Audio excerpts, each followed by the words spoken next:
So, hi everyone, it's Nina Collins, and I'm here today having conversation with Orna Guralnik, who's a therapist in New York. Um, Orna is the doctor in the show Showtime's Couples Therapy, which premiered was it last fall? Last Yep. spring, a year ago, which was truly an amazing, amazing show. If you haven't seen it, you really should see it. I'm sure you must get the comparison to Esther Perel's podcast where she's doing Right. therapy live, right? So this is a show where Orna is conducting therapy with three or four couples. It was three Well, couples, right?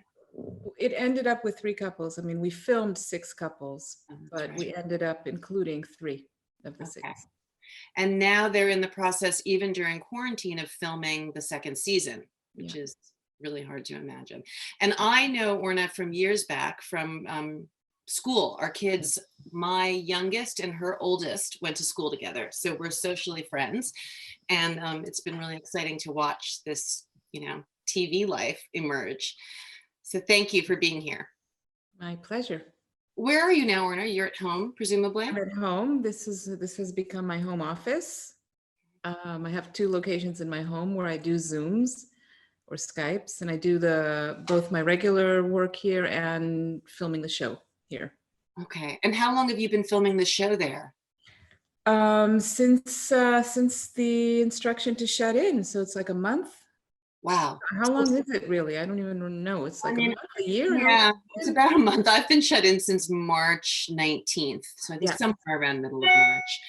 Right. But crews are not coming to you, obviously. They're somehow doing No, it. they dropped off a bunch of equipment and kind of remotely instructed me on how to put it all together. And we check in every day that we film, we check in. They kind of take over the computer from afar Mhm. and just basically give me instructions on what to do with myself, where to put things. And they're sort of doing it all remotely.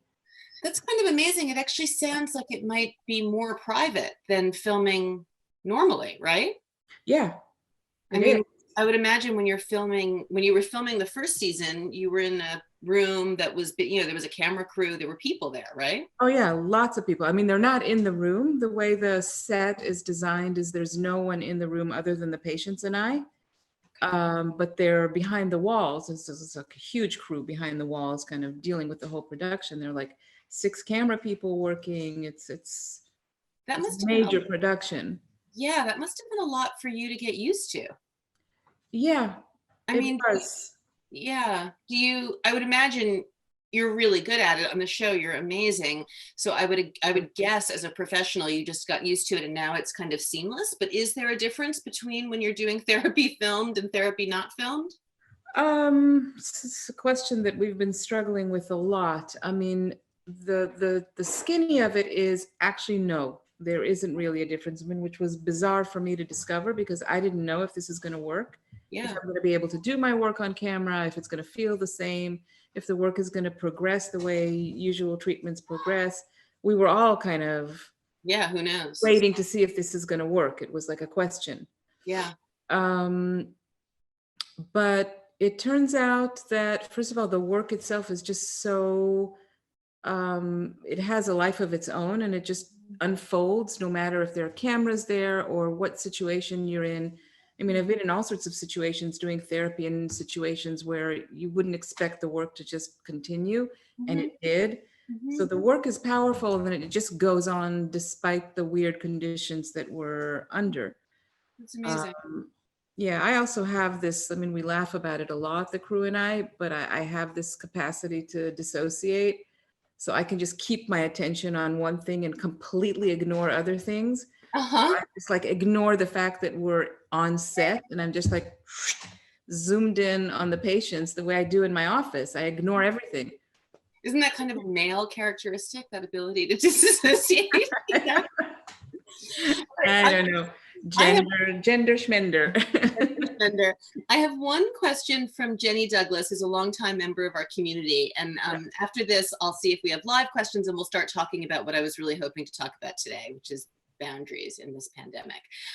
But Jenny says, how does making the therapeutic process so public by laying it bare on television alter the experience for both you as a therapist and for your patients who've agreed to be on the show? In other words, were any of your patients on the show particularly upset or particularly pleased by how they were portrayed or how viewers perceived them? And has life changed for Orna or her couples in any unexpected ways because of the series?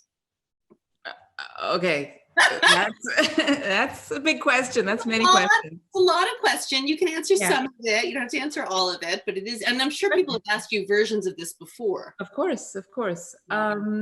In terms of how couples have felt about being on the show, I mean, it's been a mix. I'm not going to get into like details of things No. people didn't want to share publicly, but I could just say generally that most people were super happy with how it came out and with being part of it.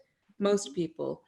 For all sorts of interesting reasons. I mean, both they felt proud to be part of something that they Right. felt was really good and a real contribution. I mean, most people that participated on the show felt like they've actually given something to the public, That's amazing. which Yeah. is such a good feeling. Yeah. That is a great feeling. And people, I mean, I keep getting like endless notes from all over the world of people thanking us for what we've done and for opening up the door to this and for not feeling alone and for having hope and learning from it. I mean, people, I mean, we feel like we've given something to the world. Yeah, no, you really have. And I really understand that. I mean, even just from having the Wolfer platform where women are really talking about their problems, Yeah. I get most commonly like, I feel less alone. I mean, having a forum where people can lay their stuff bare is really, really valuable. And I would imagine individually for the couples, even if I'm trying to put myself in that position of doing couples therapy on screen, which sounds horrifying. On the other hand, it's also very validating to be able to say, this is what I'm struggling with. Please hear me. Please help me. There's So, also the piece that I mean, which is one of the reasons people write. I mean, you write, I write. I mean, we write because we feel like we want to tell a story. yeah. Yeah. And I think most people have that in them. They have a story inside them that they feel like they want to tell. Oh, I think I think everyone does. I think that's completely. everyone does, right? I mean, it's Yeah. sort of a way of writing your memoir on Yeah. TV. Yeah, and so it is kind of analogous to like writing a memoir. Exactly. Yeah. You know, people say some people struggle with the fear of exposing people in their family, and there is always that problem. You have it, I have it. Of, you know, even in coming to talk to you today, I was thinking about all sorts of personal things I could discuss that are going on in quarantine, but then I'm betraying privacy, right? So you always have to balance the privacy and the need to share your story, and it's complicated. And what's been the most unexpected side effect for you of the whole experience? Um, And I should say here to our viewers also, for Orna, this is a little tricky because of course she is a therapist, so she can't really talk about her personal life, as we all know. So with that caveat, I don't know if you can say anything about, and I'm just. you know, honestly, I mean, this is going to sound weird. The most unexpected thing is that actually nothing is different. That's I mean, interesting. people recognize me on the street. I get a lot of emails. I get a lot of, there's a lot of stuff. But the truth of the matter is nothing's changed. Yeah, that's I feel it's odd, but nothing. Yeah, well, that says to me, right? Obviously, you're doing what you're meant to be doing, right? You're Right, living your I'm just truth. doing my work. Right, you're doing your work. You're living who you Yeah, are. Yeah, yeah. very cool. All right, so let's talk about Corona and this crazy experience we're all in. Yeah. You wrote a piece that I posted yesterday in Thrive Huffington Post about, well, maybe you can talk about dealing with the stresses of home life right now and people bumping up against each other and people starting to get more irritable. And so how, in addition to doing the work you're doing during all of this, what are your observations of the last 4 weeks and how people are faring? Very interesting. Well, if I had to say, like thinking about the past month, I would say that the first week or two, when people were kind of getting adjusted to it and trying to wrap their head around it, was sort of its own thing. And a lot of what I saw earlier on was people truly kind of putting their best self forth and trying to really understand this as a challenge to them personally, challenge to them as a couple, as a family, and people were like inspired. Yeah, yeah, yeah. Like kind of like, okay, how are we going to deal with this? A How are we little going to deal bit, with this? right. We're in it together. We're doing this for the community. This is something bigger than us. We can do this. A lot of gratitude. Yeah, no, I think it was surprising, and it did remind me a little bit of that post 9/11 feeling when Yeah, everyone was putting out flags on their lawns, and right. there's that kind of hunkering down, and yeah. Yeah. But this sense that the collective is buoying everyone, Mhm. realizing that we're part of something bigger is actually a buoy, and it sort of gives you some meaning, a sense of Yeah. like, this is why you're doing it, and this is why it's worth putting up with the difficulties and the stress of it. Yeah, I have to say, one of my friends who stayed in Brooklyn was super worried about looting and bad. She lives in a kind of, Yeah. a not very well off neighborhood, not very gentrified neighborhood. And she was a little bit worried about kind of, all sorts of bad behavior emerging, like in the film, what's the Contagion. Right. Um, and that film Contagion is actually funny to watch now. I didn't want to watch it in the beginning, but a few weeks into all this, I watched it because it's very similar to what we're going through, except Yeah. that part. In that movie, the people do start to behave badly, and we're really not having that, which is We're amazing. not having that. We're not. Although it is kind of in the back of people's mind. I think in the last week or so, I'm seeing a shift, Mm. like the ongoing relentlessness of this quarantine and the sense of like no end in sight, or it's unclear how it's going to end, and the level of conflict that people are experiencing about how to end this and what's the right thing to do and for Yeah. whom and Yes. who's suffering more and all the inequalities and all of that. I mean, this is like, there's like a whole new level of stress and suffering that I'm seeing in people that wasn't there earlier on. Yeah. Yeah. I Um, feel that too. I can see that. yeah. Also, one of the things you must see a lot dealing with couples, because I'm experiencing it in my own relationship, and I just imagine it must be everywhere, is people have different, obviously different ways of coping and different levels of anxiety around Yeah. it. Um, it's very hard to match those up when you have to make decisions about literally how to function, who Yeah. goes to the grocery store and who Yes. allows people in, and how, the tension is hard. It's really Yes. hard. Super hard. And one of the things I think I wrote about it in the Huffington Post piece, um, is that you really see it's because the trigger for this pandemic, like the object is so bizarre, it's so liminal, Yeah. right? It's not alive, yet it has some direction. It mobilizes the body in one way or another, and it could like kill you, or it could pass through you with doing nothing. And in You ways could we don't understand. I mean, I have friends totally who don't are understand. positive, and there are all sorts of weird, yeah, Yes, variations. all of this is, it's like, it's what, in my language, we would call it like a perfect object of projection. Uh-huh. What does It's, that mean? Tell us more. it means it's so indiscreet. It doesn't have a shape. So you can project anything onto it. Sorry, I'm getting a call here. No, How that's fine. awful. Sorry. No, don't worry about it. The perfect object of projection. I love it. Huh. I mean, I'm just talking to myself now for a Yeah. second. But that Keep makes going. that also makes me think It's about, like a Rorschach, right? yeah. Well, and it's also something that we do to our, I mean, I'm always really fascinated by the way, the way our primary relationship is so different from all of our friendships, right? I talk with Hillary Richard, is a good friend of mine and one of the admins, and we were talking the other day about how, with our close friendships, we choose who we go to when, we come and go, we get what we need from them. It's completely different from your primary love person, even if you're not physically with them, because everything is projected back and forth Everything. nonstop. And the earliest stuff. Yeah, yeah, yeah. So Okay. in a way, this virus it functions in that way because it pulls for very deep-seated anxieties. Mhm.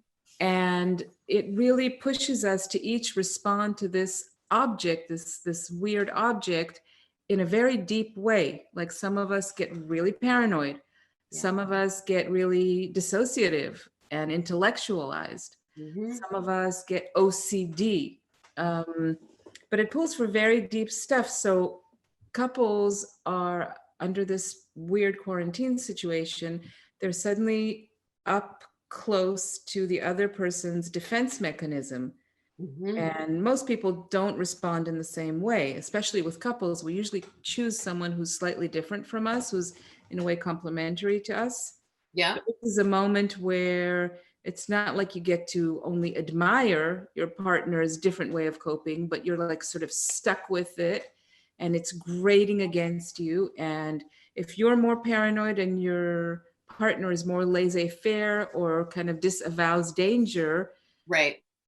We're the opposite. I'm a little more, I mean, I'm not laissez-faire, but I get very practical in a Yeah. crisis, and a little cold. I get kind of like, this is what we're doing. Rational. Okay, and if it's not okay, well, whatever, it'll be what it Yeah. is. I kind of Right. am like very, which is very hard to be around. And it's also interesting because I noticed that my kids are like me for the most part Yeah. in that way, right? We're all kind of, and that brings up the whole question of not only is it difficult in couples, but then in blended families, right? Where you've Wow. got, I mean, whole histories of different cultures of Yes. managing stress, which people in their own nuclear family kind of at least understand. Like when I think back to my ex-husband in 9/11, he would get also very cold, colder, Yeah. which I could relate. It made me crazy, but I kind of understood it a little more than the like Yes. super paranoid thing, which I really don't. I just You don't don't do. I relate don't to get. it. Yeah, I I don't. actually don't relate to it either, but I have patients that have really brought me deep into it to understand what it really feels like. Yeah, no, and having you explain it also as something that goes very, very deep, back to childhood, back to, and it does help you respect it. I mean, I feel like I have been very respectful. It kind of brings me to this, the subject that we were ultimately wanting to talk about, because it seems to me like, what's the solution here? It seems what I'm trying super hard to do is just be very boundaried and Yeah. very like in my own lane. Like I kind of am trying to, give as much as I can and I'm comfortable Yeah. giving, but take care of myself and not Yes. be reactive, because I don't really know how else. I think when I was younger, I was much more reactive, and it's something I've thankfully gotten a little better at. But that's I think that's the key. That's the magic, which is I like this concept like in my own lane. Yeah. Like take care of yourself as much as you can. This is not the best time to be like super dependent and super enmeshed because Mhm. you're just reflecting off each other too much and there's nowhere to go. Mhm. I mean, in That's normal life, you can, even if you get embroiled in something, you can leave and go be in a different situation and you change sets, yeah. you have a different perspective. Right now, it's very difficult to change sets. Sorry, it's my dog. No, that's okay. Um, That's the same dog that's on the show. yes, yes, my co-pilot. So because you're stuck in the same situation and you can't really shift sets, it's very important to try to like manage your own stuff and Right. not use your partner the way we typically use our partner to kind of move. Bounce stuff off of.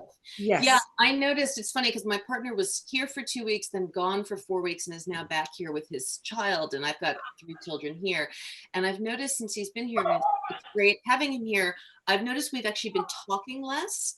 Yeah. And I think it's because, well, there's not all that much to say. Like, we're kind of like, Right. but also something about that makes sense to me. It's kind of like we are managing it in different ways. I don't want to be critical of it. I don't really want to annoy him with my way of dealing with it, right? So I'm trying to, it's that whole thing about like I'm trying to go out for walks by myself, and I'm trying to keep to my own. It's very interesting. I mean, it's a good it's an interesting romantic lesson. Although I suppose like if we were married, it would probably be harder in a way, because we're in a late in life relationship. I feel like I have the freedom to pull back. I think when you're Yes. really married to someone and enmeshed, it's much harder to Much harder. find Well, those ones. it's harder, and also you're kind of embroiled in so many more codependent situations, whether it's like taking care of the kids or the Yeah, house, the yeah. bills or The the money, right? All money, everything kind of pulls you to do more and more together, which normally we have enough stuff around us, enough structure around us that we can manage it. But under this quarantine situation, it's just like it's a boiling pot situation. It's not no, and very difficult. frankly, even normally, it's hard. I mean, I have to Yeah. say at 50, like, I was married to the father of my kids, and then I had a brief second marriage in my 40s, and I wasn't really sure I wanted to get married again, and then met someone and decided I did. now I have to say I am really feeling less and less for exactly that reason, that kind of feeling of enmeshment. I'm Yeah, not sure. It's just so challenging. I mean, challenging. you know, Yes. and I don't know. And it's interesting to think about why we're raised. I mean, I have thoughts about it, like why we're raised to think of that as the place to go to, as if Yeah, that's the place to really go to. right. Like it used to be very appealing to me, this idea. Oh, sorry, someone's just asked a question, so we'll go to it in a moment. But you know, this the romantic idea of you have your person and you're committed. And I mean, it's funny how in a lifetime you can change your, like I 5 years ago knew this was what I wanted. I mean, I jumped into a second marriage. All my friends were like, what are you doing? And I was like, this is Mhm. what I've met this person. I love, this is what I want. I had this, I'd never had a great marriage. I had this fantasy that I could have a marriage. And now I'm in a really, really good relationship. But the idea of being that in it feels, and I don't think I'm commitment phobic. I feel like I'm just realistic. I Yeah, feel like I'm kind of like, yeah, maybe it's too complicated for, you that know. makes a lot of sense to me. It's not Yeah. only complicated. I mean, there are all sorts of reasons why we're pushed into the box of marriage, which are not our own reasons. They come from outside. Yeah, yeah, that's right. I mean, think about it as like an economic issue, Right. right? That in current society, we so much is pushed into the family unit and away from the welfare system, Mhm. right? We're not, Yeah. we are supposed to take care of ourselves in our tiniest unit of family and not rely on society and not rely on our government and not rely on a system. Right. So there's Right. there's like a very intense societal pressure to get married and stay in that box, Yeah, and be protected by be it. affected by it, and not rely on the social system. Yeah, no, it's really true. And you Hold on, see it now so much. I'll be right back. My door is rattling. I want to, it's the wind. Hold on.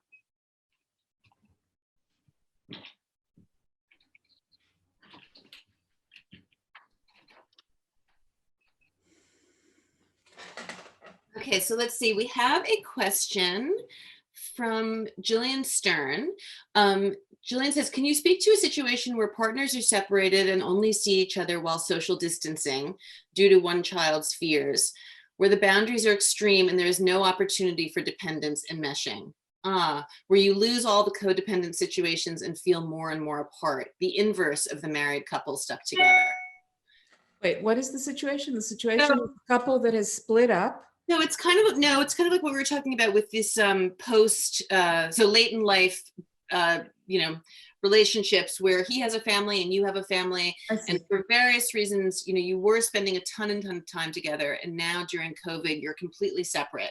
Why? You can't really see each other because of anxieties on the parts of the children about social distancing and about commingling, so coming and going. So too many do. I mean, I'm having a version of this myself. It's like, how do you keep track of, you know, if he's got 3 kids and you've got 4 kids, and maybe one of your kids is working at the local Stop and Shop and therefore I exposed see. to a lot of people, and how do you, so so this is a question about, I guess, since we don't know when the end of this is going to come, Right.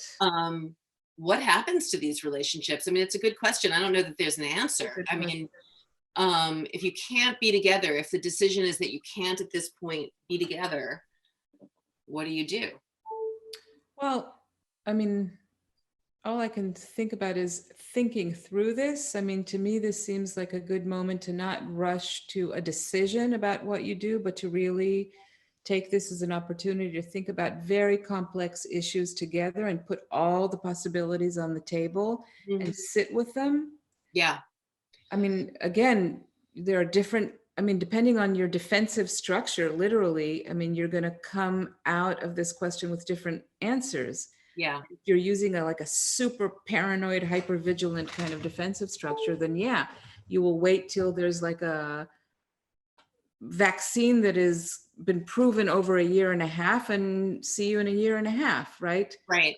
And if you have, for example, a child in play, you know, a teenager or a young adult who's feeling very threatened by the idea of another family coming into the picture, I suppose you have to I mean, it's really challenging, right? As the parent, as the person in the love relationship, you have to make some very hard decisions about what you need and what you Right. think is best for And your which family. voice are you listening to?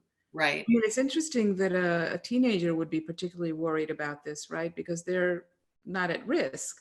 So is the teenager using this as kind of I an excuse to kind of draw some boundaries that I are would think so. I would think for children, to some extent, it's an opportunity to draw those, right, to say, this is my family, you're right, not my family. right. You're not part of this. And Right. do you push against that right now? Do you analyze that with your kid? I mean, not analyze like a therapist, but do you like make it more conscious as this is why you're trying to do this? And I mean, it's an interesting moment to put many different opinions and defensive structures on the table, all legit, and hold them in mind. And I think if you really have the capacity to do that and you let it sit for a while, it's sort of like a chemical solution. Things you will come up with different solutions that you didn't expect if you can Yeah, tolerate it. I think probably one thing to remember, if I can, like, my advice on this would also be to try and remember that nothing stays the same. I mean, a month ago, we thought this was going to be over fairly soon. Now we're less sure. Who knows how we're going to feel in 2 weeks? So if you can kind of try and not, what's the word, like catastrophize it, make it bigger if it is, try and Right. take it in bits and pieces. Yeah.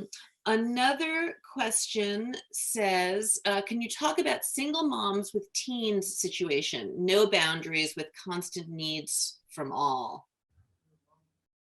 So I suppose the question is kind of, if you're a single mom and you're home with your teenagers, which I've been doing some of for a few weeks. Mhm. Um, I was really afraid of this when my kids all came home because, of course, I'm not used to living with my kids anymore. And so I was kind of nervous about what it was going to be like. And I've been surprised how relatively easy it's been. Everyone's been kind of staying in their own lane, but that may very well be because everyone's just that much older. Yeah. And they're used to living on their own. And my youngest is 19. So I've got a 19, a 20, and a 21-year-old here right now. But I suppose if they were 15, 16, Intense. that could be very, very hard. And Yeah.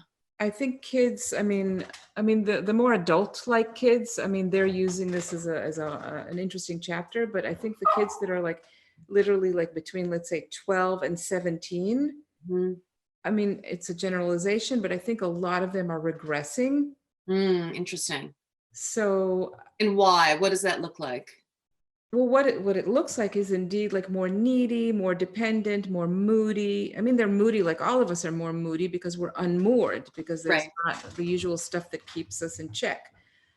So we're all kind of more at the mercy of our unconscious stuff. And the Mhm. kids too. And then being close to their parents in a way that they're not used to, it's triggering for the kids and it's triggering for the parents. But I think my general advice to people is to kind of see it as it's as if you've gone back in time and your kids are younger, and just accept that.